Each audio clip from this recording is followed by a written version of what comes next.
Welcome back to We Are Already Free, a podcast helping free people and down-to-earth seekers to live their truth and be the change. If you've had enough of feeling disempowered by the things you can't control, if you're ready to spend your one precious life growing a beautiful world with the people you love, then you are in the right place. The sad reality is that most of us don't even know who we really are, let alone how to live our purpose and grow a beautiful world together. Authenticity is one of the two primary needs of every human, but too many of us live our lives without ever truly experiencing our own authentic selves. If you've ever felt like you don't fit in, like you're too much or not enough for this world, as though you can't catch a break from the overwhelm of simply trying to be yourself, then this episode with Dr. Nicole LePera, the Holistic Psychologist, is for you. In it, you'll learn why so many people are struggling to be themselves, why purpose can only come through authenticity, how childhood sets up our entire life experience, and what you can do to begin or deepen your journey home to wholeness, no matter where your starting point is right now. I believe this is the most important journey any of us will ever take, and Dr. Nicole's new workbook, How to Meet Yourself, provides a roadmap to guide us home to who we really are. Dr. Nicole LePera, a holistic psychologist, trained at Cornell University and New School for Social Research. She leads the Self-Healers Movement, an international community of people joining together to take healing into their own hands. She is the author of the #1 New York Times bestseller, How to Do the Work. Her new book, How to Meet Yourself, the workbook for self-discovery, was released on 6th of December 2022. Links to her new book, to Dr. Nicole, and everything we discuss in this episode are available in the show notes at alreadyfree.me/howtomeetyourself.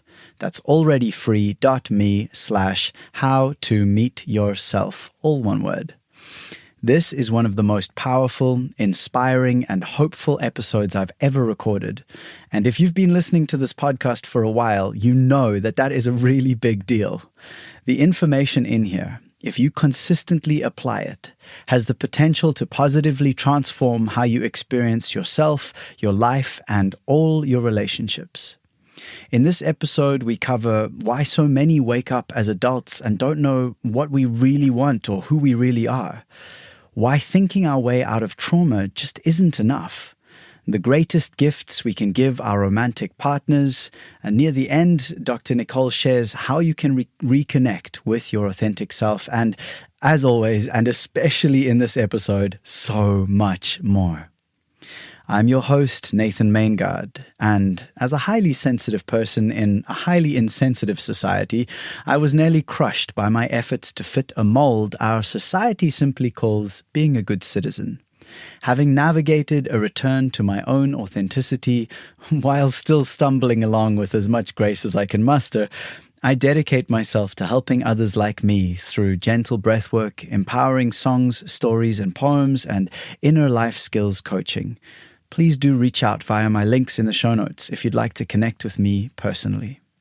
As you'll hear Dr. Nicole discuss in this episode, one of the primary tools for learning how to meet yourself is conscious breathing. I've created a 5-minute guided breathwork meditation to support you in your practice, which you can download for free by visiting the show notes, which again, you'll find at alreadyfree.me/howtomeetyourself. And now I am honored to present you with this empowering conversation with the holistic psychologist, Dr. Nicole LePera. May it support you in learning how to meet yourself. Take a deep breath and let's begin.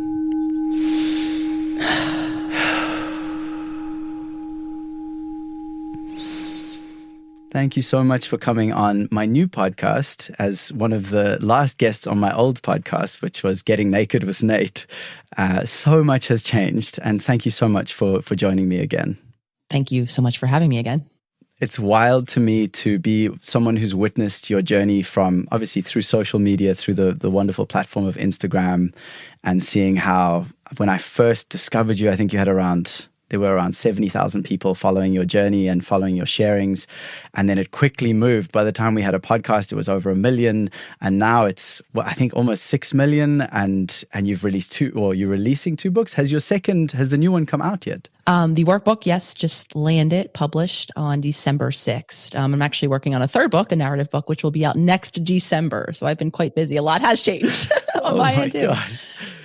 That is just so amazing. So your new book, this How to Meet Yourself, and just having had a very grateful look at the sort of pre-release, it just immediately what hit me was how useful this book is and how impactful it's going to be for so many people.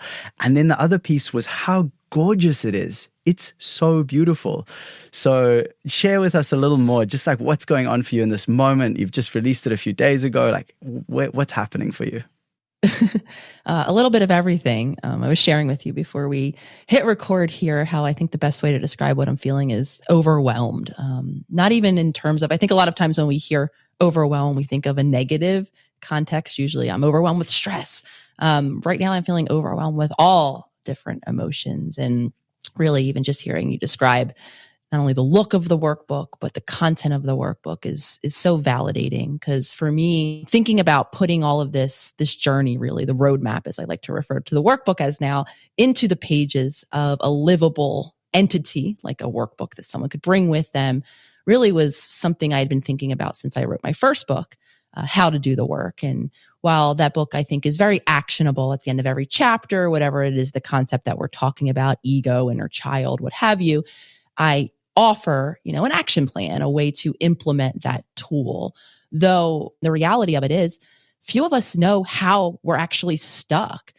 We are so unconscious to ourselves that I really wanted to provide a roadmap, like I was describing earlier, but a roadmap of where to look, where to turn that spotlight of consciousness, how to begin to explore what habits and patterns are actually individually keeping each of those readers stuck, and ultimately giving them the tools to create the change. So knowing intuitively, again, that I wanted to provide that in the format of a workbook, and hearing how not only comprehensive it is feeling to you, but the look of it. And I can't take credit for the look of it. The team at Harper, in terms of the design, did such an incredible job. We, as our team over here, knew we wanted it to be visually appealing for many different reasons, but they really did knock it out of the park.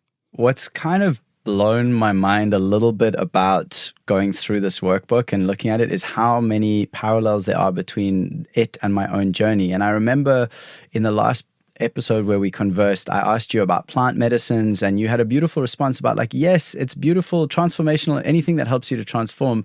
But then what are you integrating? What's the next piece? And I really, since that conversation, have learned so much about that part, having had these big transformations and then everything falls apart again. And now starting to have a map that helps me to communicate, this is what the nervous system is doing. This is the old patterning. These are the habits.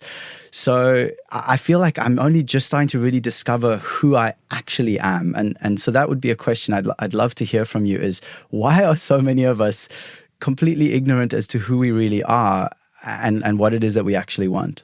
I appreciate you sharing your own, kind of feelings around uncertainty and being unsure. Because I think a lot of us, especially as we age into our later adult years, a lot of us carry shame when we don't know who we are, what we want. And I remember a really pivotal moment in my 20s where I had a really hard time even deciding how I wanted to be spending time, let alone these deeper questions of what makes me light up, what's my passion, what's my purpose, right? What makes me uniquely me? And I didn't have, to speak to your point, the language to first and foremost understand why I didn't have answers to those questions, and why the more I spoke about it, I saw such a similar reflection back with very few of us into our adult years having answer to those questions. And I think the simple way to understand why we're so disconnected from that deeper, authentic, more intuitive space lays in our habits and patterns that many of us have been repeating in that blind autopilot state since childhood. And many of those habits and patterns are driven by, I'm really happy that we're already diving into the nervous system aspect of it, into all of the language that a lot of us lack around, first and foremost, how foundational our nervous system is. Our nervous system, runs everything from how our cognitive processes or how we're thinking, It plays a large role in terms of how we can tolerate or regulate, cope with our emotions.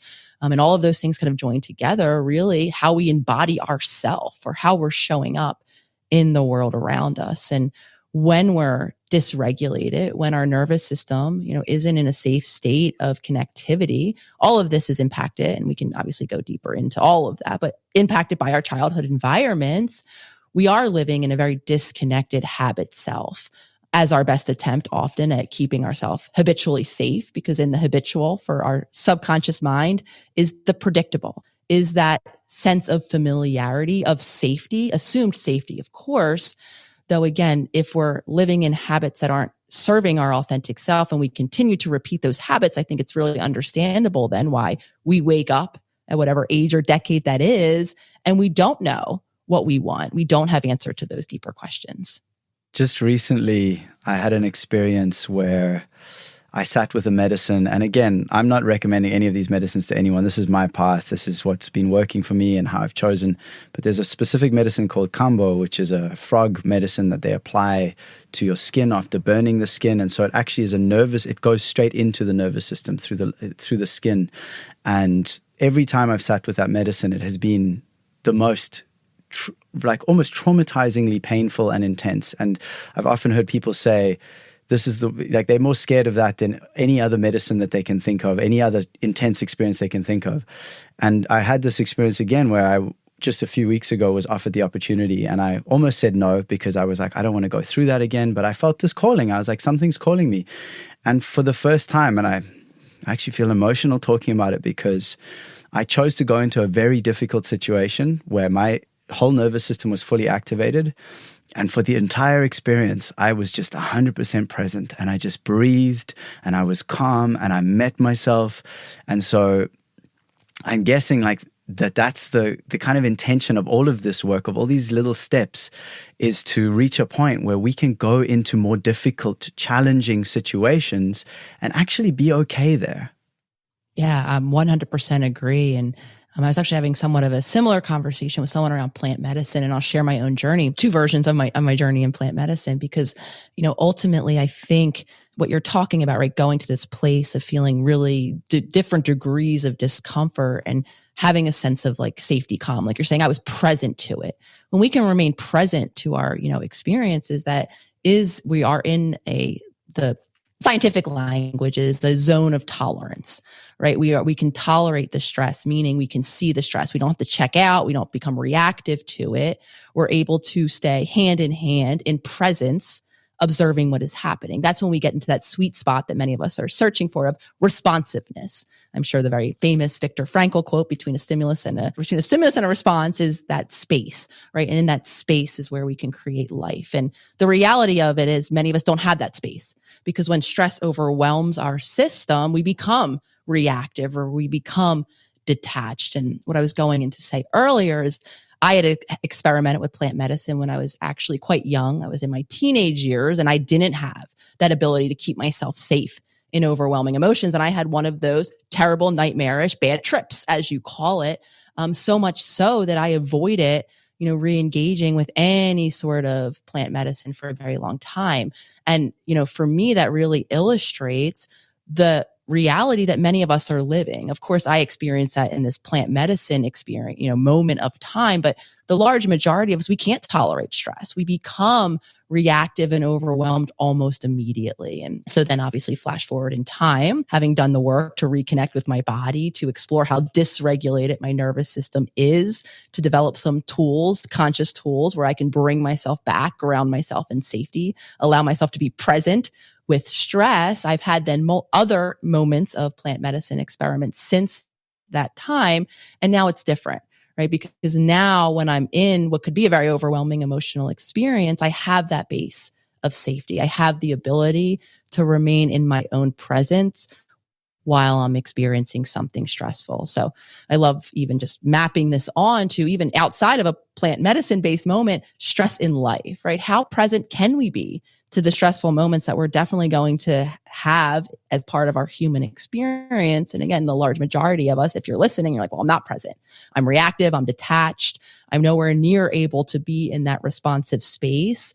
And again, nothing is wrong with you if that is the case. Chances are you never learned, and your nervous system has become imprinted with that dysregulation, and you've become reliant on that checking out or that explosion as a way of keeping yourself safe. Yet we can create new space, which is my hope for all of us in any of the work that I'm putting out, so that we can become more responsive, more regulated, more grounded beings. Well, let's go back into that. Were you talking about, many of the people listening, or perhaps most, if not all, will be having that response like, I don't feel very present and my nervous system is all shut, and all the stories, which again is, as you say, that came from somewhere. So where did that come from? Where did those, and then also to kind of expand on that is around, because I know for myself, I still have habits that don't serve me and that have served me in a way to keep me safe enough, but not really safe in a way that includes presence. And so where does that nervous system set up? Where do those habits come from? And how are they sort of preventing us from connecting into the present, which for me is really, and I'm sure, and I know that you resonate with this, is the authentic self, is that self that is here now.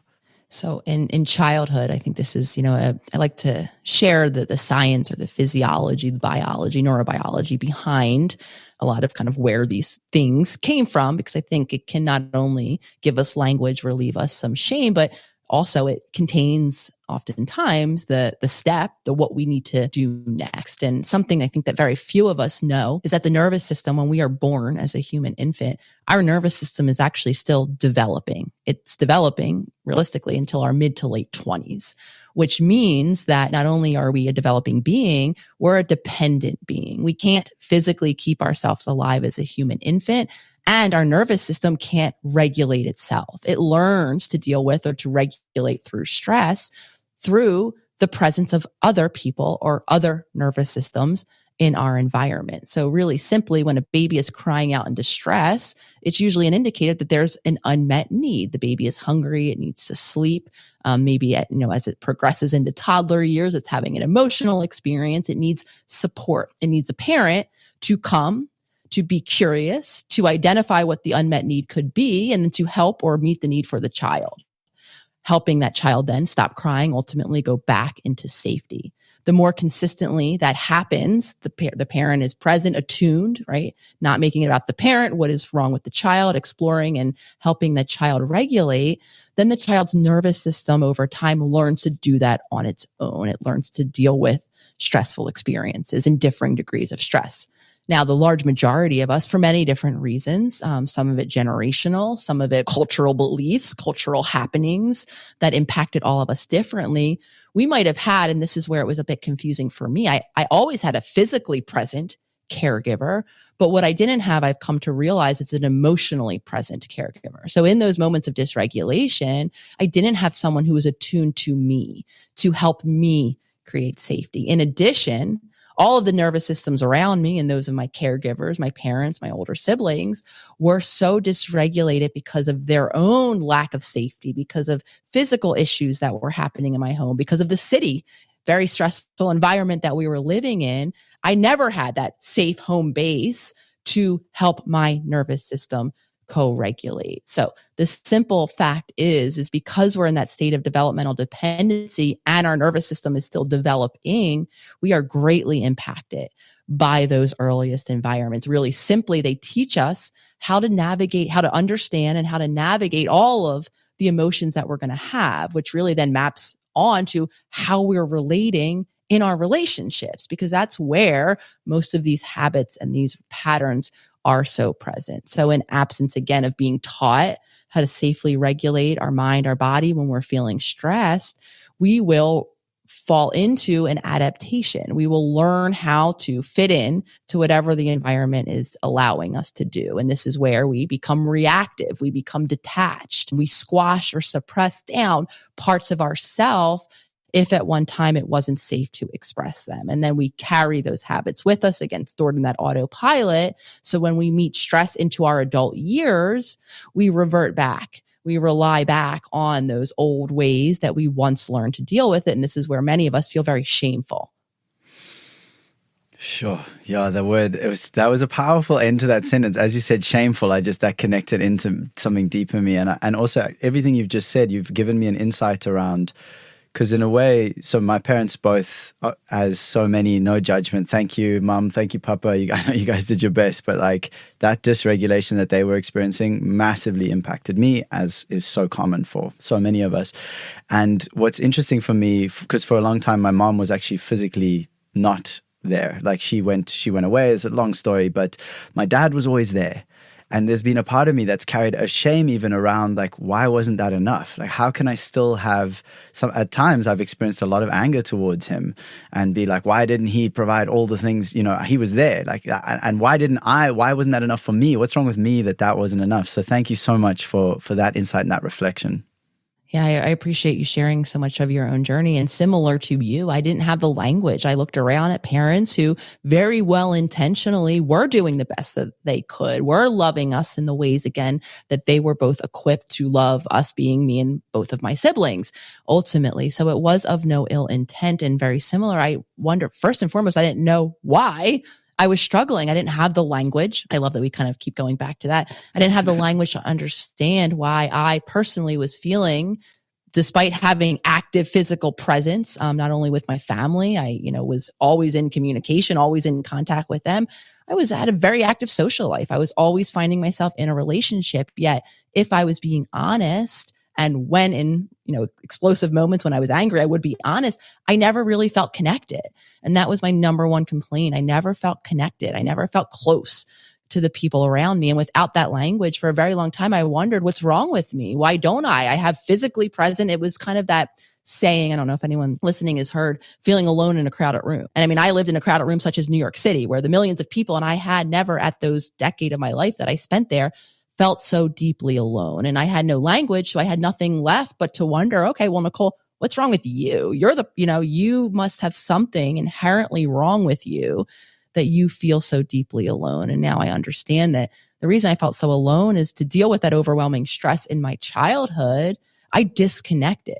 I disconnected from my body. I disconnected from my emotions. I entered into this cycle of suppressing, most of which was authentically me. In service for me, it was of performing, of showing up, of servicing other people, leaving a whole aspect of myself so pushed below the surface that once I now have the language, it's understandable that I didn't feel connected to the world around me because I wasn't. But without that language, I felt very shameful. I wondered, what is wrong with me? Why are other people seemingly so fulfilled and happy and passionate and purposeful? And I've checked all the boxes that I thought were going to translate to that.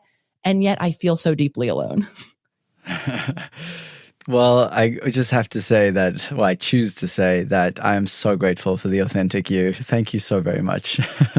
Thank you. I'm appreciative. And that really goes a long way, Nate, because there's a part, I think, of a lot of us as we become practiced at not showing ourselves.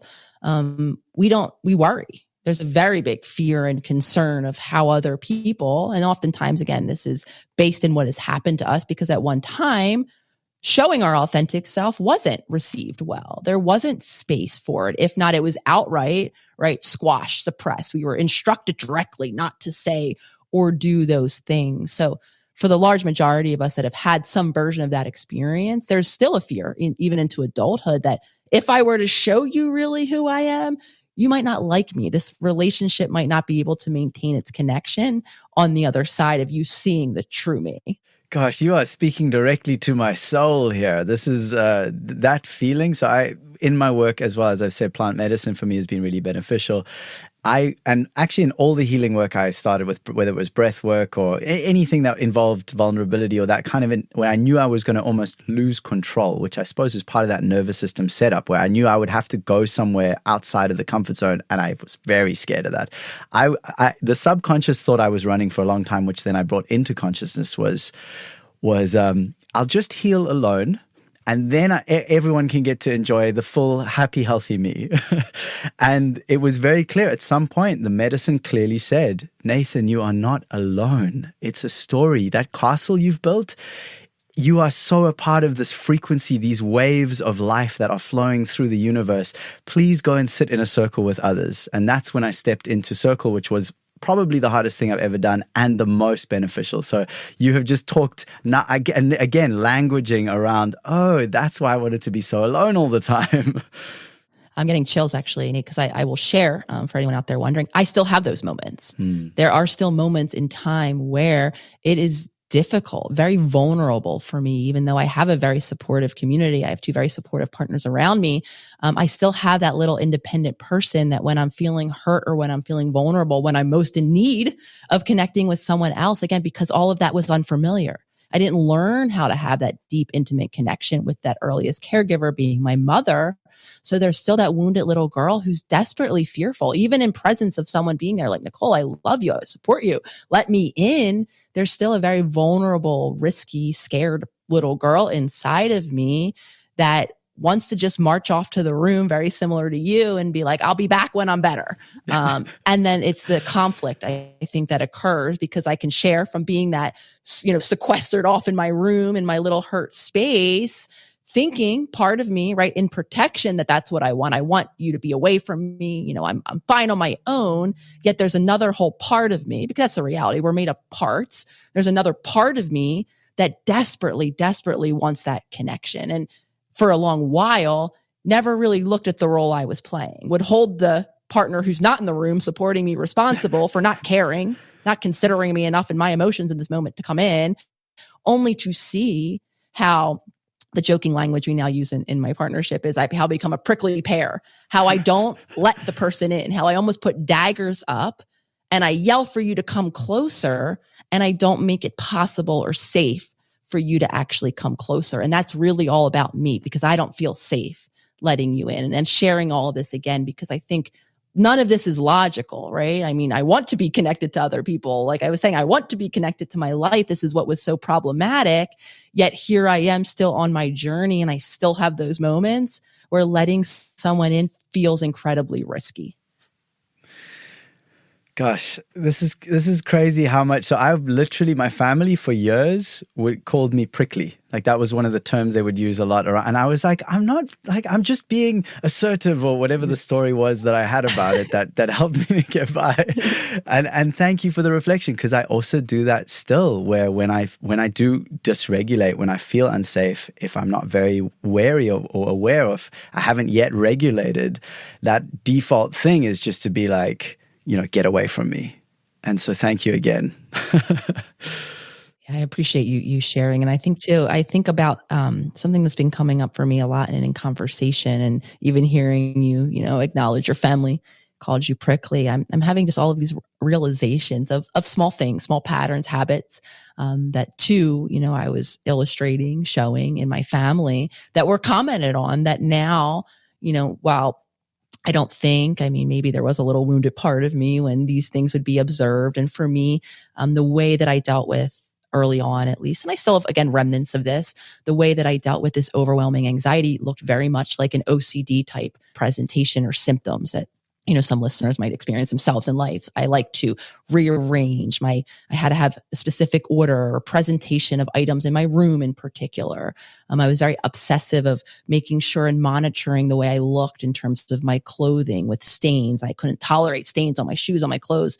And I would wet my little finger and almost spot clean myself. I bit my nails a lot obsessively. So all of this kind of, again, I now view those, and I'm sharing that because those things were commented on in my family. I was, teased, oh, Nicole, you have a little stain on your shirt. Oh, Nicole's room, don't touch something on her dresser, right? She'll get upset. And no one had the language to understand that what I was doing, those are my desperate attempts as a very young girl, right? Into the state of dependency, but not having a safe caregiver to help me deal with those overwhelming feelings.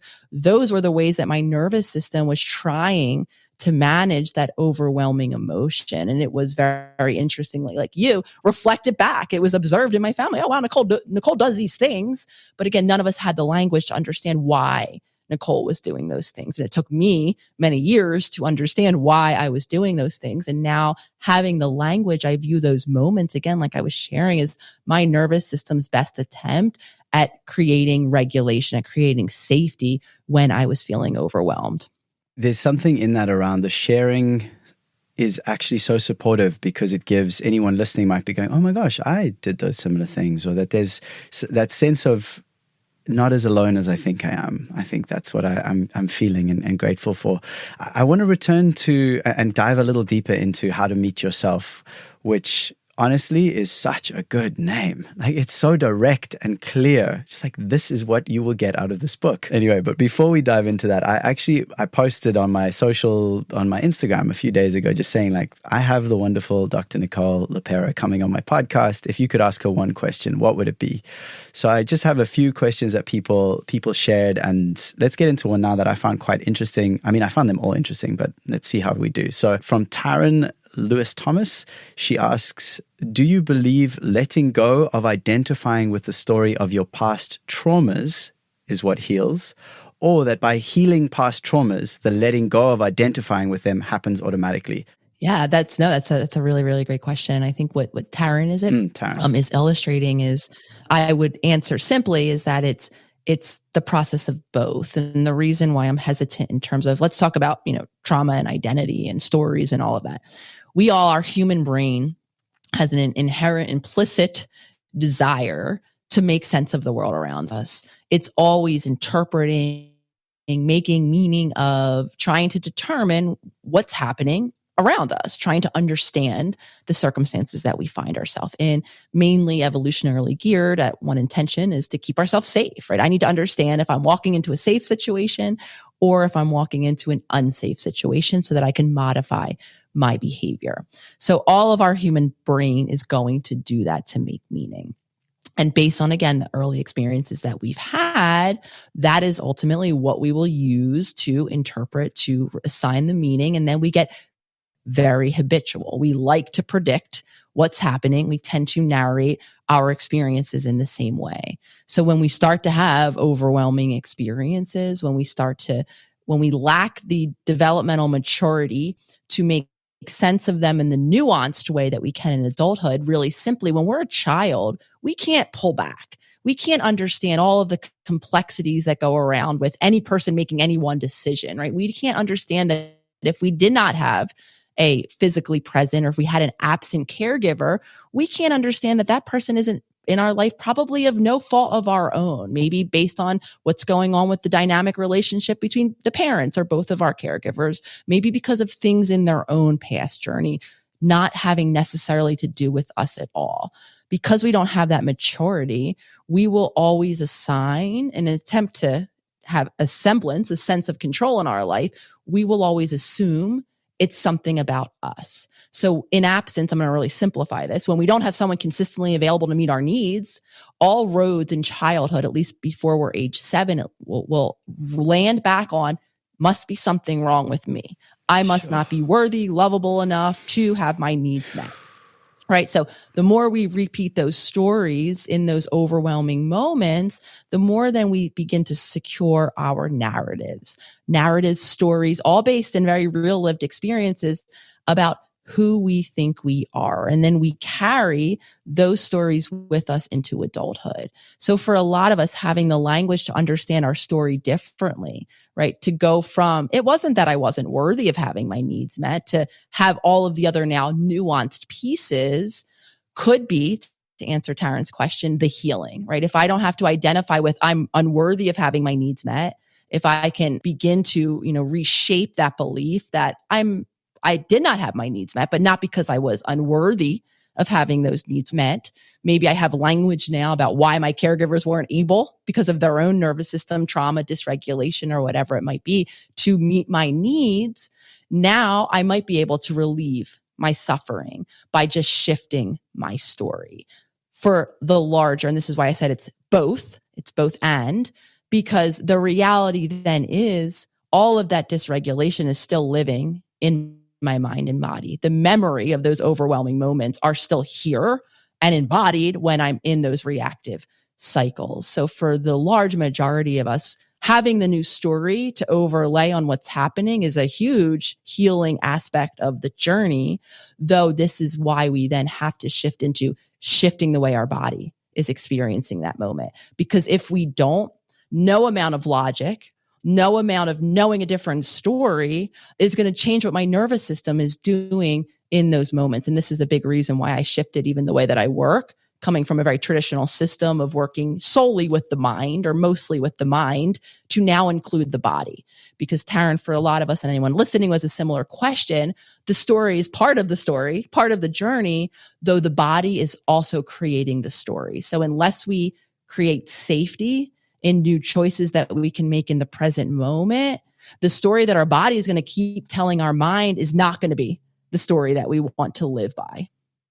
So in the book, so you've mentioned around both being important. And I think for many people, the sort of the narrative part, and I don't know, maybe not for many, but talk therapy is very popular. So people get like, oh, if I can sort of talk and think my way through this, that will be helpful. And acknowledging, obviously, that's your roots. That's where you came from. That was helpful up to a point, but really it doesn't make space for acknowledge that the actual nervous system has its own story, and that story is very deep and it needs attention. So one of the things I saw that you have in your lovely workbook is breath work. And I'm a breath work facilitator. That's one of the things I've learned because of my own journey coming back into relationship with being in my body. And you have some of my favorite techniques in there. So I wonder if you'd be open to sharing like what is, or any technique that jumps out to you, but what is one simple way that someone who's listening who goes, oh, I want to kind of connect in more with what the body's saying, how might they do that? Yeah. And I want to just go back to something too about language and trauma. The large majority of us have experienced trauma at an age, or these overwhelming events, because that's how we define trauma, a stressful event in which we were under supported at an age when we were pre-verbal. For some of us, it begins in utero. And I know that was the case for me, living in a completely dysregulated mother who actually, when she started to experience morning sickness, when pregnant with me at age 42, 15 years after she had my middle sibling, my sister, and then my brother was 18 years older than me, she thought that I was actually stomach cancer. So I can imagine the amount of stress and cortisol that was washing over my little developing fetus until she came to realize that it was indeed me, a baby inside of her. And then because we have come from a history of a lot of chronic illness in my family, and that older sister had a lot of chronic illness herself, very active around the time when my mom found out that she was even pregnant with me, then there was a lot of concern, right? More and more stress.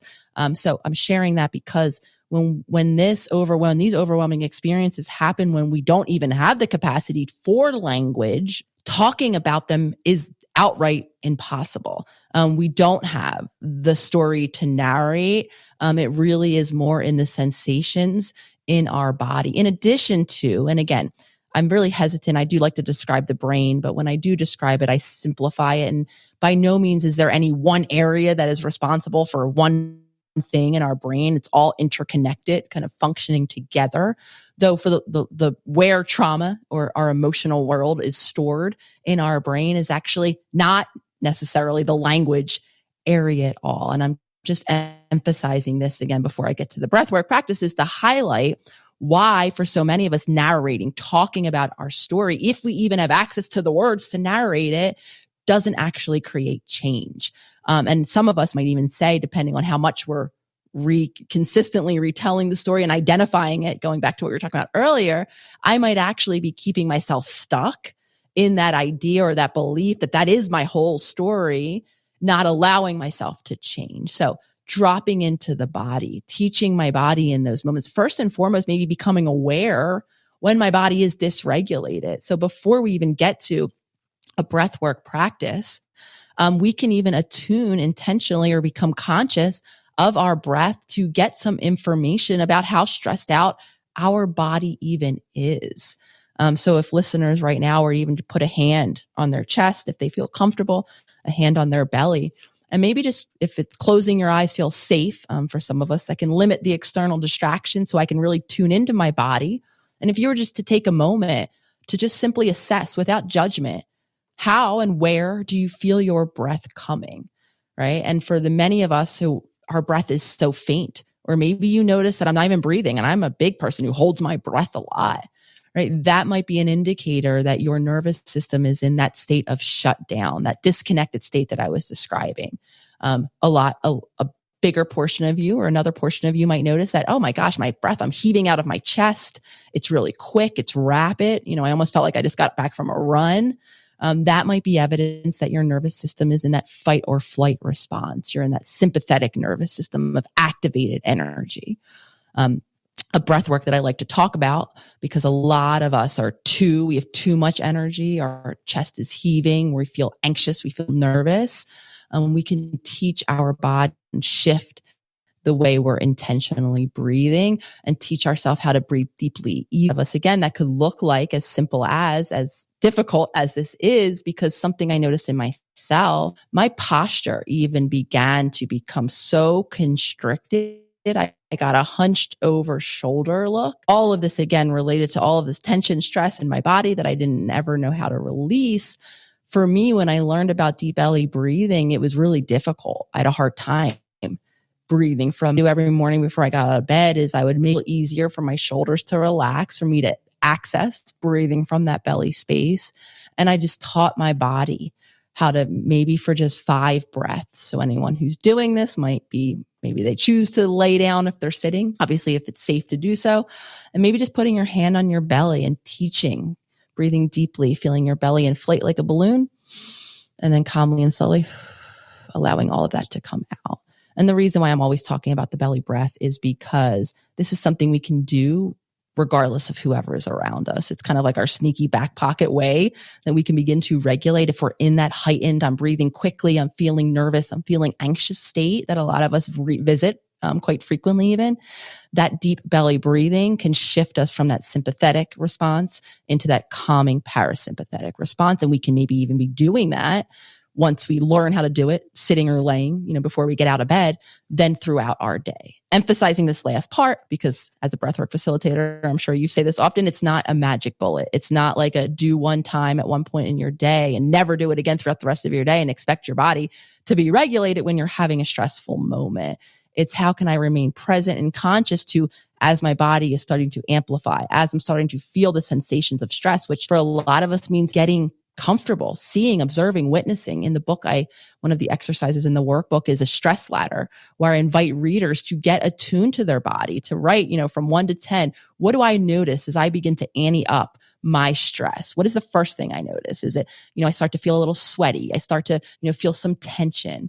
And then as that's happening now in real time, outside of maybe my presupposed breath work moment in the morning, now I can learn how to take my body down in stress so that I can remain responsive. Because the reality of it is there is a point of no return. When stress overwhelms my system, I will become reactive in that old habitual way. So we can become present. We can first notice in any moment, how stressed is my body? A breath is a great place to look. Like I said, hand on belly, hand on chest, see how stressed I am. And then I can become intentional and bring my stress level down so that I can remain responsive regardless of what's happening around me. Yeah, thank you for that awareness aspect. I think I went about that backwards. I just started doing lots of more breath work and things. And then over time, I was like, oh, I'm starting to notice like where my breath is throughout the day. But I think it would have been really wise to actually make that a part of my day before. So thank you for that. That's beautiful. One of the questions from actually a dear friend of mine, Fawn Music, Fawn as in the deer, she asks, how can I soften to grief instead of hardening to anger and snapping, which reminds me of prickliness. Well, that's my addition.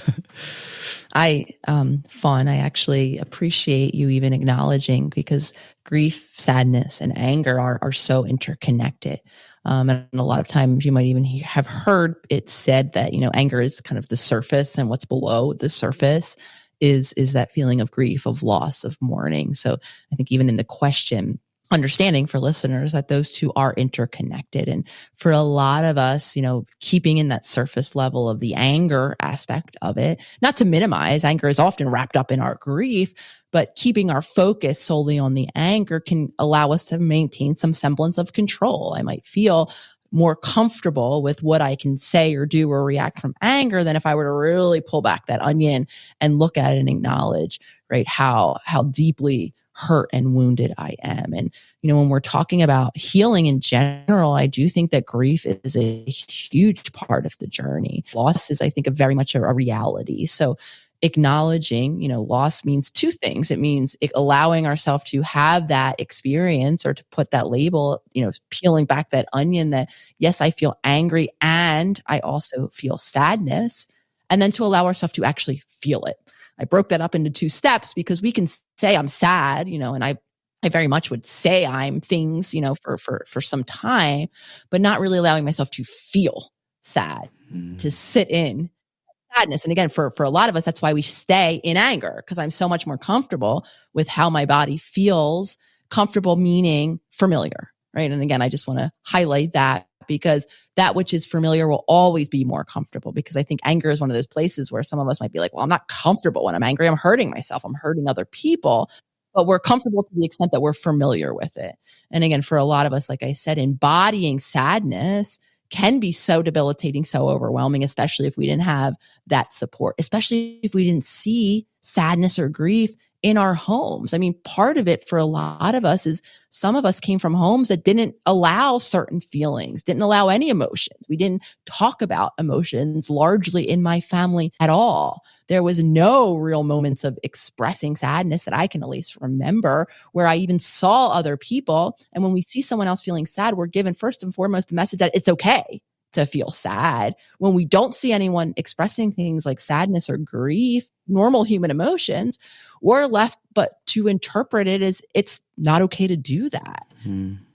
Right? So a lot of us, again, have that modeling. So it is very vulnerable to pull back the onion and to say, not only can I have the language that I'm feeling sad, I had a very real loss, but to allow my body to feel that sadness. So to answer the question, right, it's allowing our body to be sad, allowing it to be okay, that we feel sad, even if we might not have the language for why we're sad. I remember as I started to reconnect with my body and myself, and really came to the awareness that I had a lot to mourn. I didn't have an emotionally connected childhood. I didn't have a parent, right? I had to mourn that which wasn't.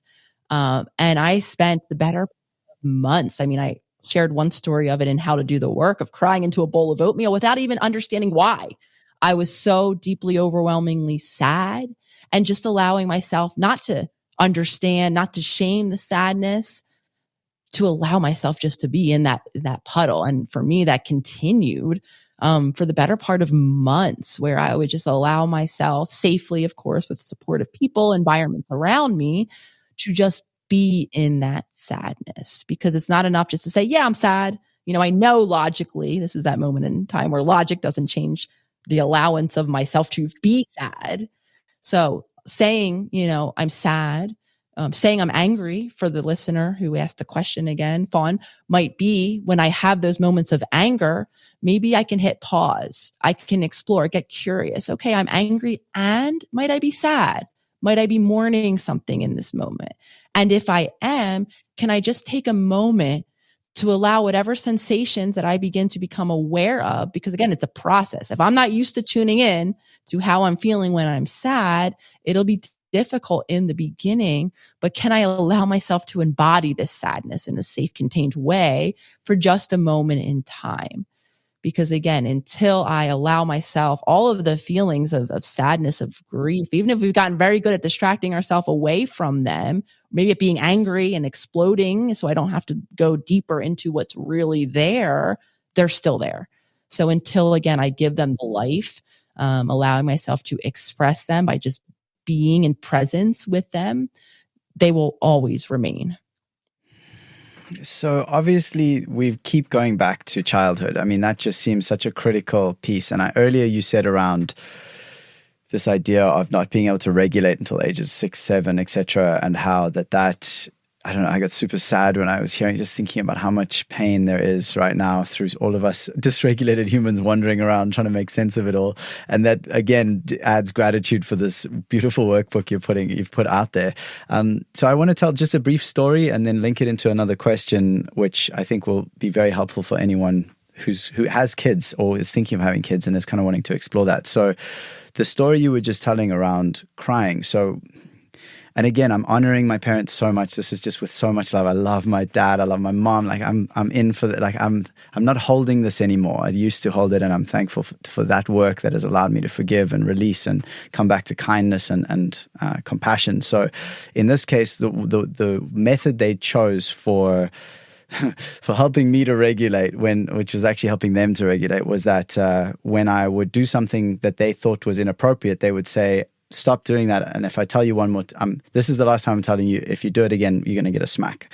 Basically, that was their methodology. And so when I would feel those big feelings, the first time I ever threw an actual full tantrum was when I was an adult doing a breathwork session. It was the first time in my life that I felt safe enough to actually let my body have a full-blown flailing arms, crying.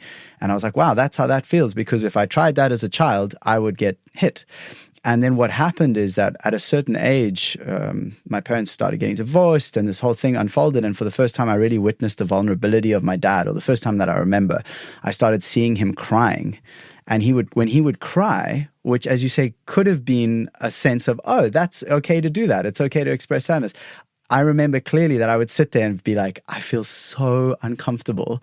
Like, I don't understand. He's crying, but he's not hurt. Like, why is he doing that? It's not, that's what I get hit for. And so the question that I have is from someone named Nurturing Woman. What is the most important thing for parents to focus on to raise happy, authentic children? I appreciate, Nate, you sharing again so much of your journey. And again, I just want to acknowledge before I answer the question to parents is that parenting advice has really shifted and changed over the years. I mean, there was a generation, my parents, that is, that, for a very long time, children were described more or less as a house plant, with this idea that just keep them physically alive, quite literally. Right. And that's the goal here.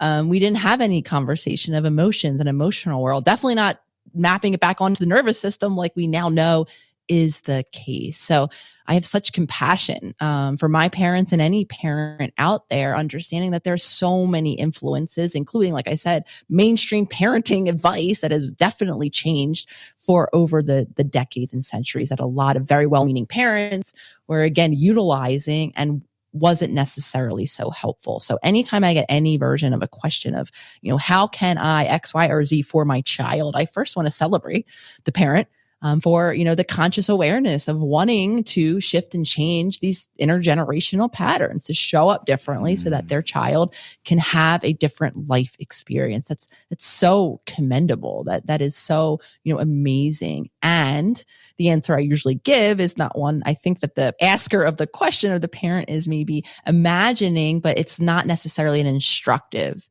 of what to say or do in those moments, because your ability to even be present with your child in those moments of overwhelming emotions, which is the goal, right? Be that safe, secure base, not making it being able to be safe and secure enough to be present, not allowing their emotions, the child's emotions, to overwhelm the parent, so that then they could explore, be curious, not assign or assume what the child is feeling. Ask from the child what they're feeling, not assign or assume what the child should do next to feel better, because that's what works for the parent, to allow the child to explore for themselves what they need to do for their emotions. So that is ultimately the goal, to be a guide, a supportive, participant. I'm seeing your emotions. I'm creating a container so that you can remain safe while you're experiencing these emotions. And I'm allowing you to have the experience so that over time you can develop confidence in regulating all of your emotions. So that's really the simplified goal. However, to do that, the focus first and foremost has to be on the parent themselves, the parent exploring how they navigate their own emotions. What are they modeling to the children? How available actually are they in these moments? Despite the greatest set intention, if an adult doesn't feel safe in their own sadness, they're not going to be able to be present when their child is sad. Chances are they're going to fall into their own habitual reaction to create that safety for themselves, then modeling whatever that is for the child, which might not even be being able to be present for them at all, telling them not to cry so that none of us have to feel overwhelmed, or neither of us, I should say, have to feel overwhelmed in that moment. So the advice I will give to any parent, and the reason why I do this work for the individual, is because it really is reconnecting with ourselves, our own emotions, really exploring how we navigate emotions so that we can become that safe, secure base, whether it's our children, our romantic partner, our business partners, or whoever we want to relate to. Really what's going to be most impactful is how safe are we? Are we allowing that safe connection, that safe expression, and that ability to be in relationship? Or are we so overwhelmed that it is really only about us when we're in that dysregulated state? Yeah, that's exactly it. Hey, that's the thing. It always comes back to I, to the self. That's the only thing any of us actually really have I don't even want to say control, but have responsibility for, is what we can develop responsibility for, the ability to respond. That's an inner process always. So this kind of leads into another question. We're actually almost at the end of the questions from the lovely people on Instagram, but it's also from Taryn again, and this one's more around couples. So it might be a very similar answer, but maybe there's a little snippet in there somewhere. But what is a tip that you would have for couples when triggered during conflict? Really, really great question and really common experience. I mean, in our, interpersonal, often romantic relationships is where those conflicts is the most emotions that can come to the surface. And we have to understand that, even, as per this entire conversation we're having, what we're bringing into our current adult relationships is so colored by our past, by those old reactive habitual patterns. So the greatest gift that we can give our partner is awareness of, first and foremost, our own nervous system awareness, knowing when we're entering that stressed out state, that point of no return, where it doesn't matter how loving I want to be to you, I'm going to be reactive. I'm going to keep myself safe in the only way that I knew how to keep myself safe. And chances are it's not going to have a focus on your best interest at all. Yeah.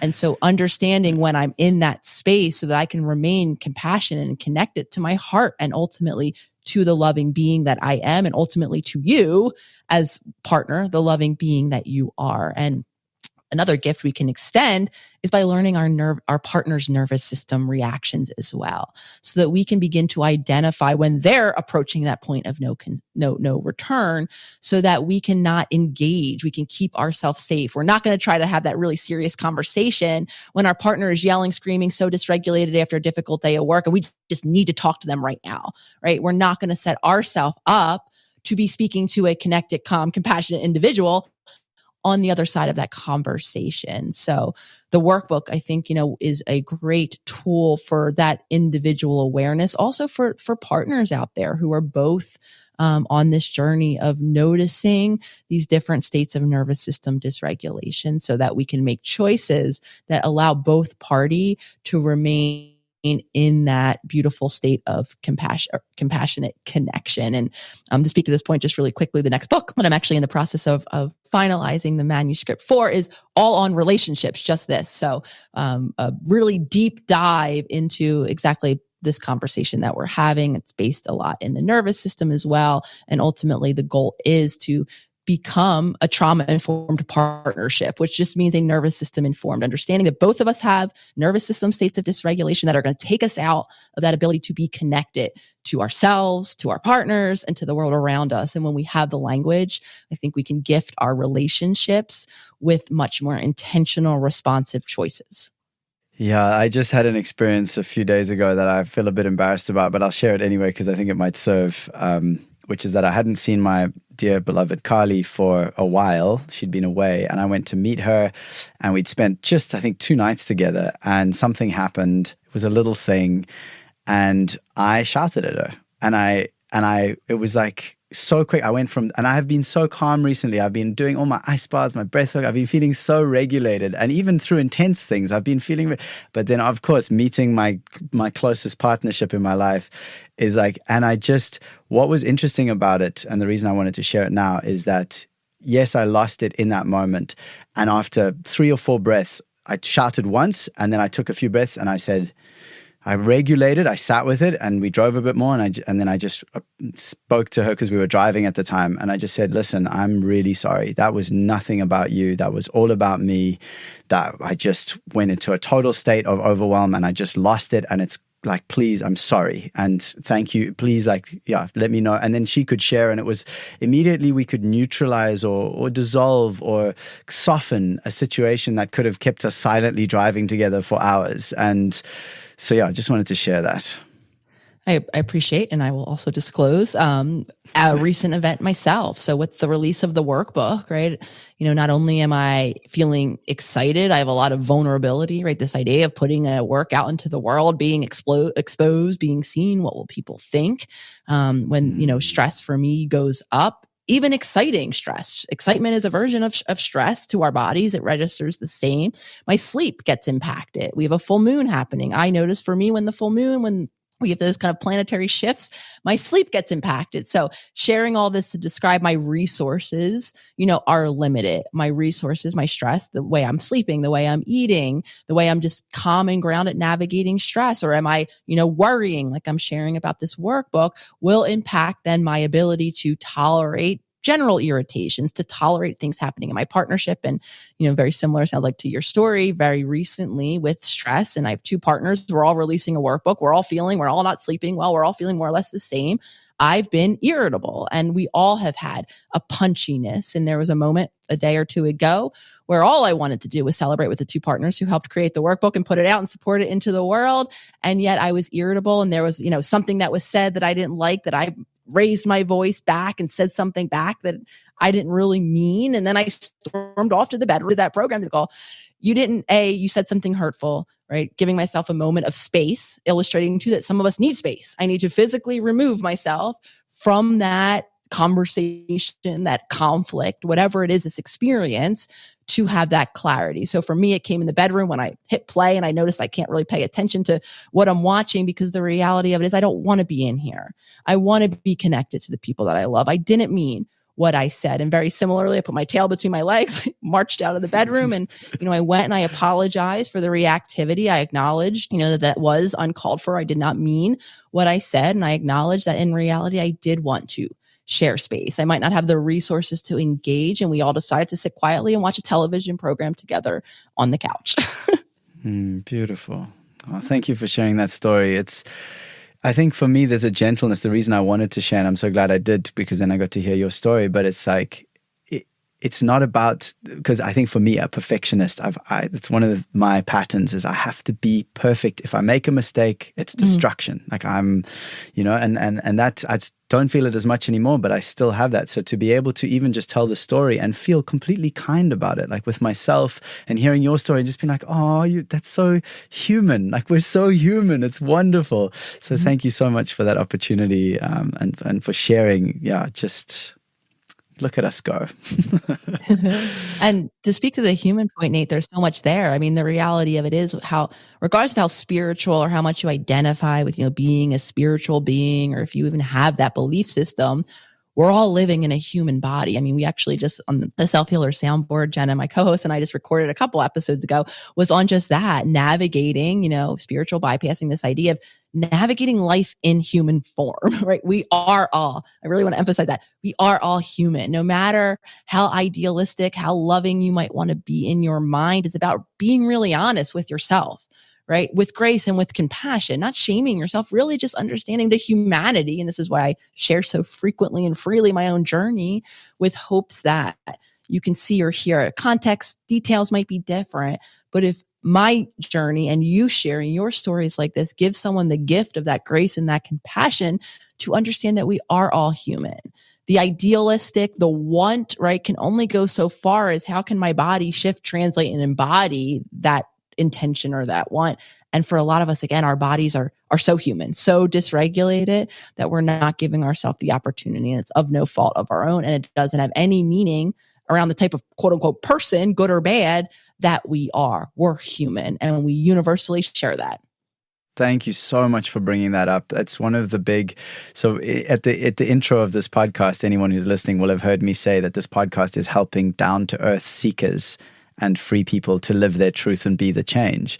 And the reason that I said down to earth was specifically because when people, I often see an association with someone who's a seeker, a spiritual seeker, or someone who's on the journey of transformation, really. There's often an association of getting out, like going somewhere, like when I can ascend, I can transcend, all these stories around. And for me, more and more, it's become so clear that the highest tree is only that high because its roots are super deep in the darkness, like deep down in the soil, deeply integrated into all the underworld stuff. And that's what enables a really beautiful being to rise up, is having the capacity to be super rooted and embodied. So I'm so glad you said that. Thank you so much. Yeah, I think that's a beautiful, I actually have a very, very large tree tattoo on my back. And trees, I think the symbolism, the meaning, right? Literally, like you're saying, how the roots literally reach so down into the earth, are so grounded, yet, go up to the heavens, there are leaves. I think I visit that visual a lot. So there's just one more question from someone, and then I've got a big one I want to ask about the book, the contents of the book. So this is from Lily Zapata, who's actually a previous guest on this podcast, a wonderful human. So anyone who's listening who wants to check her out as well, I recommend that. And she asks, and this is a question I was kind of curious about myself, and so I'll give a bit of pretext before I ask her question, which is, you now, and I don't want to add any overwhelm here, but you have the attention of a lot of people in the world, like really a huge amount. And one of the things I've often thought about, and I'm not someone who has that kind of attention on me, but that attention itself becomes or can become or has the potential to be limiting, because in the world, when enough people see someone a certain way, there's a sort of invitation or pressure to remain that way or be that way or embody that way in a way that might be a little unrealistic. So the question that she's asked is, what has been the most difficult part of your job since you gained so much popularity? Very interestingly, I think this is the double-edged sword of it. So, and again, all of this for me maps back on to childhood being, you use the word kind of perfectionistic. I can merge that for me with achievement, right? Always trying to perform in a very particular way. So for me, that tendency to do that began in childhood as a protection, right? In absence of me feeling safe enough to just be authentically me, I shift it right into this pattern of doing. Yet the internal conflict that I was describing earlier existed there as well. There was a deep part of me that just wanted to be enough, that just wanted to be seen for being who I was. Yet so unfamiliar was I with that. Because all I was used to functioning was in this kind of performance-based role, this function quite literally for someone else, whether it was because I was succeeding and making you feel good about your affiliation next to me, or I was performing for you in a relationship. That was my familiar zone of being. So sharing all of that to say that as I came to the awareness and became conscious of how little I knew myself, so therefore how little I was being authentic with the people around me, I was always modifying. I almost had an internal tape that I would play anytime I would want to say or do or express something of myself. Before I even allowed it to kind of come up and outward, I would almost have a vetting process where I would imagine how it would be for me to say this thing, feel this way, respond or react or do whatever it is that I was instinctually wanting to respond, react, or do. And if I had any indication that it would cause you stress, worry, or you would not react, or you would not remain connected to me, you would get upset in some way, right? I wouldn't do it. And when I came to that reality, I really made a pact with myself to begin to practice being authentic, to express what it was for me, even if the reaction on the other side was a misinterpretation, a misunderstanding, or a downright upset. You didn't like what I was saying. So for me, going online in general, from the moment I first created that Instagram account, was an exercise in just that. Can I practice sharing my story, what it was for me? And of course, there was a concern, whether it's the almost, 5-6 million that we have following now, or, as the account was building, that fear of reaction, of how it would be, was there, was present, and remains. So regardless of how many eyes are on me, while again, there's this desperate part of me that just wants to be affirmed, validated, wants to be enough for me just being me in front of all of those eyes and all of those people, to answer the question, then the daily struggle is still there. It's still very uncomfortable to have simply all of those eyes on me, made more uncomfortable by, again, the filters that people put on. Like you're saying, people see, we're all subjective. We're all filtering what we think we're seeing or hearing of someone else. I talk often about being misinterpreted.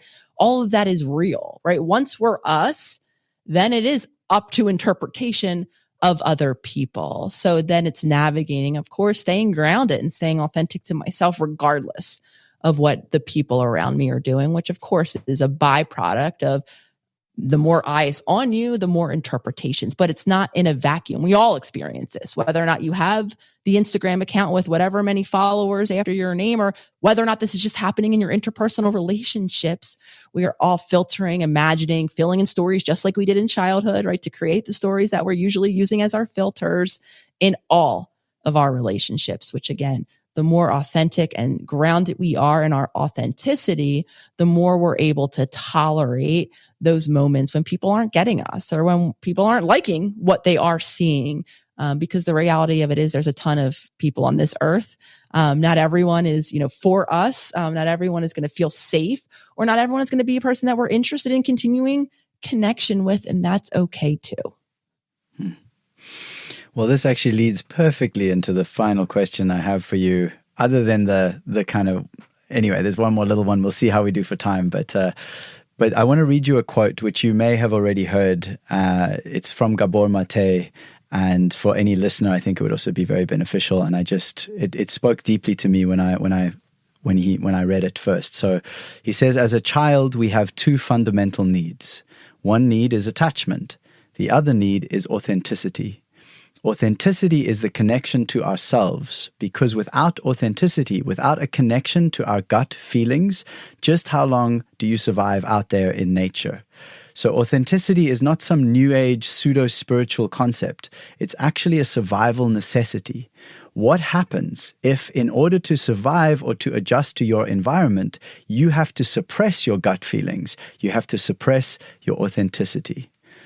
And so that leads me into the question, which is what you've just been sharing about. But how would someone reconnect with this authentic self, or what is that authentic self, and how does someone begin or move forward in that journey of connection or reconnection? I appreciate you reading that. I love Dr. Mate's work. I think it's just so incredible and paradigm shifting, and I'm very much in alignment with all of it. And there's no simple answer, as I'm sure listeners are probably aware. I wasn't going to give us necessarily a simple answer to this question because it's a process, and I very intentionally, structured the workbook to embody that process, which begins. Maybe you're not so surprised to hear what I'm going to say is now in the body, because to be authentically connected to us, our body needs to feel safe.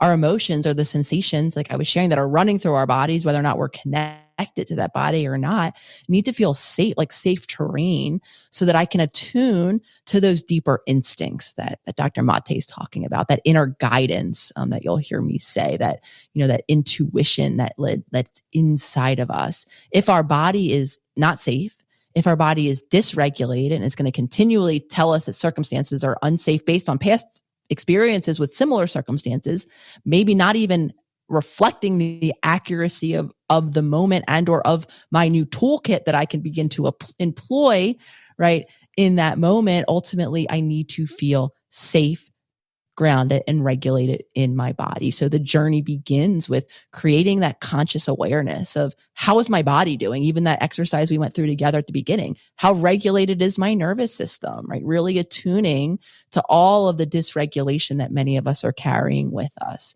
And then as we create a safer space in our body, we can peel back that next layer.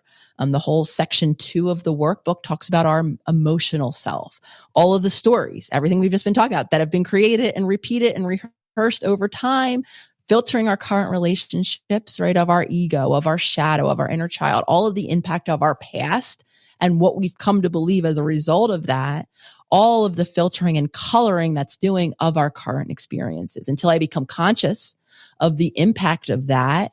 And just like, right, Dr. Frankl said earlier, create some space for new responses that allow me to remain connected to myself and others around me, I'm not going to be able to truly attune to my instincts, my deeper intuition. So it's peeling back, building the foundational safety and connection in my body, peeling back all of the impacts by seeing it first, by creating regulation and grounded safety in the current moment, so that then the final section that you'll meet, which is I'm sure the main reason why most people will pick up the workbook to meet yourself, the final section is about the authentic self.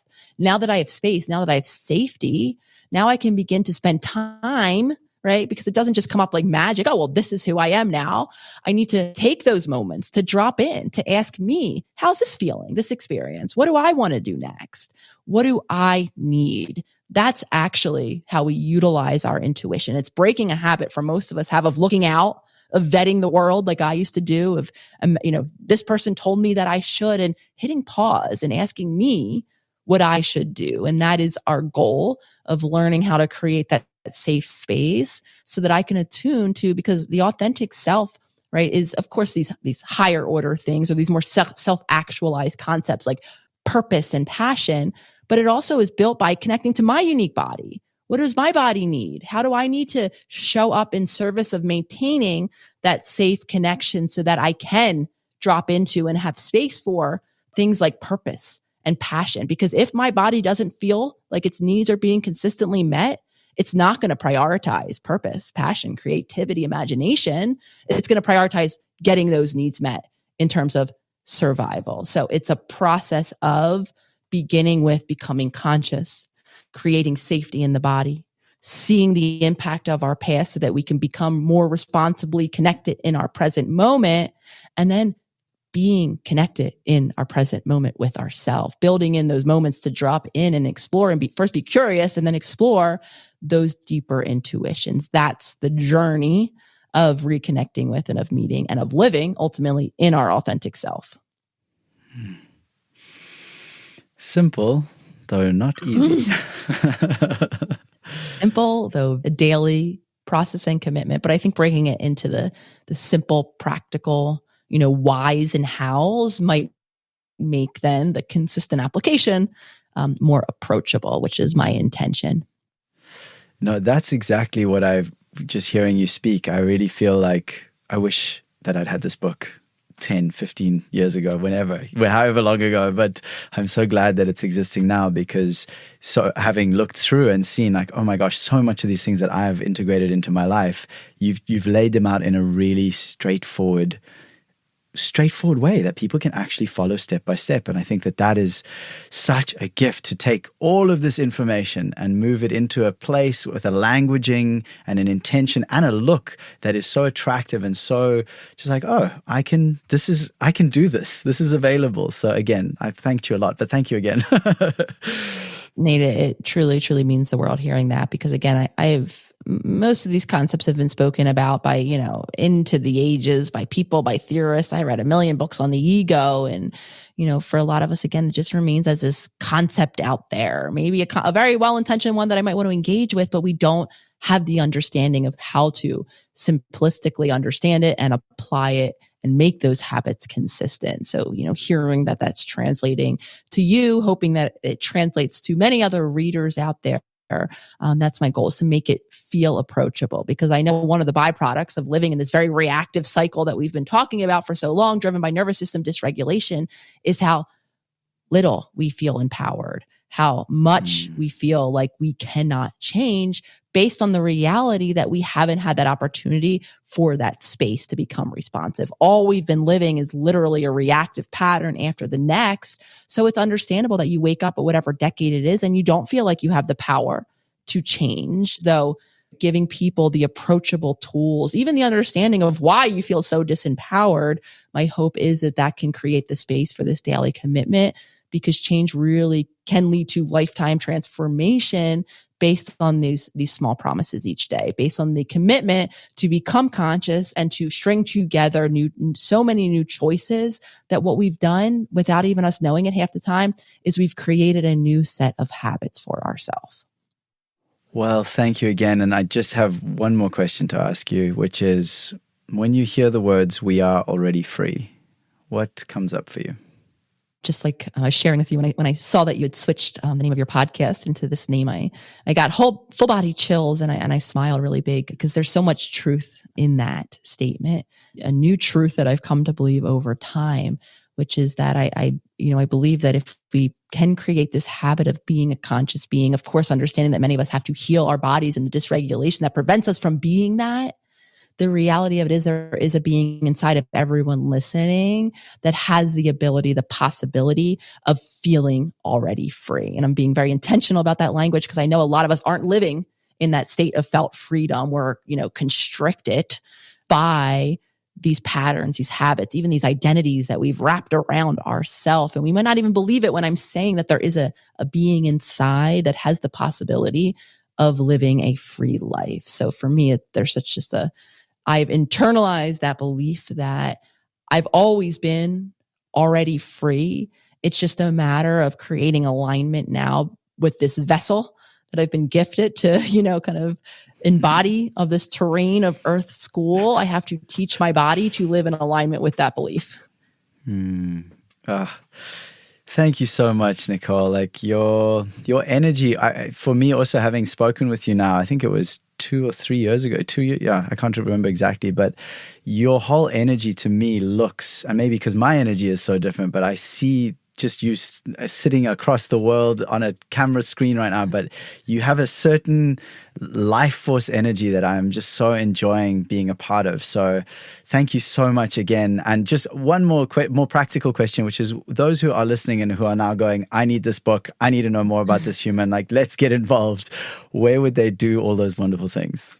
Well, thank you first, Nate, for your time, for your interest, however many years back it was, in talking to me then and having this conversation with me now, and also for sharing that shift in awareness and perception, I should say, of me. And I think it very much aligns with my continued evolution of having so many more moments now where I am truly aligned, where I'm not censoring, right? Like I shared in the beginning, I had a lot of fear. There was a lot of like, oh, can I say this way? Well, right. Having the freedom now to have safety and security and just being me, I think is translating to what you're perceiving now. I feel so much more connected, in flow in these moments, so much more passionate and purposeful, again, because I'm just truly in my presence. I'm not fearing, I'm not vetting. I'm first and foremost able to be in presence with you. I'm not distracted elsewhere. Like I spent so much of my life. But again, before I end with where you can find me, these aren't all the moments of my life. I still have moments, like I said, where I'm prickly, where I'm reactive, where I'm disconnected, where I'm dissociated. So by any stretch of the imagination, I do not want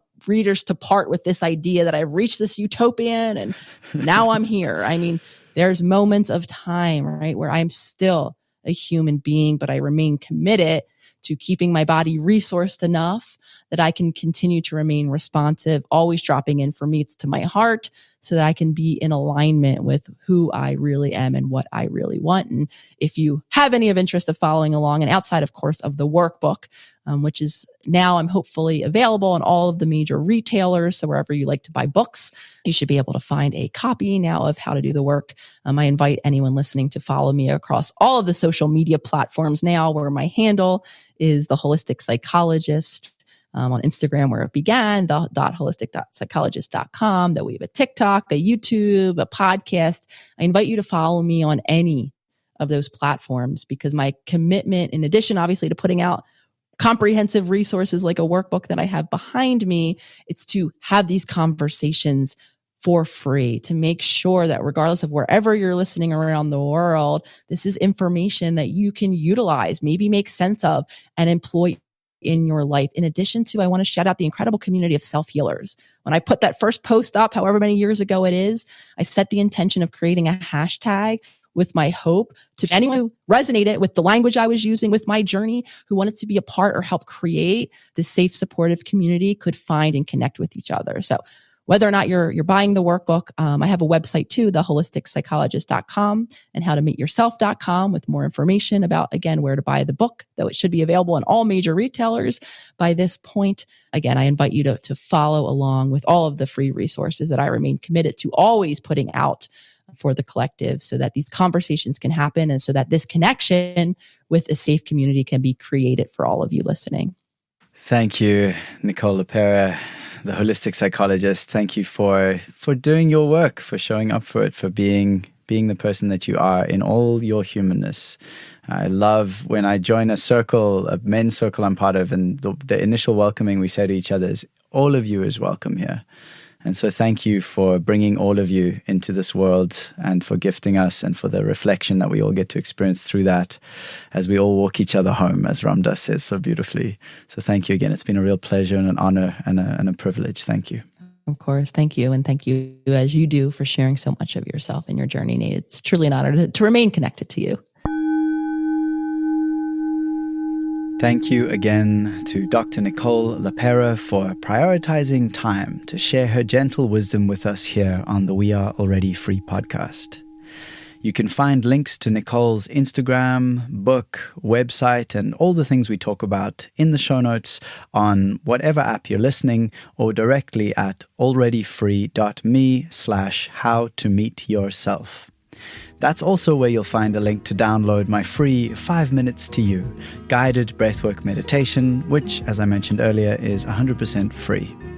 Finally, to enjoy the full-length video version of this podcast, join the Patreon tribe. The link to that is, you guessed it, in the show notes.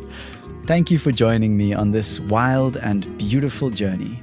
Please share this episode on your socials, in emails, leave a review, and follow wherever you listen to podcasts to be first to hear about the new episodes coming out every week.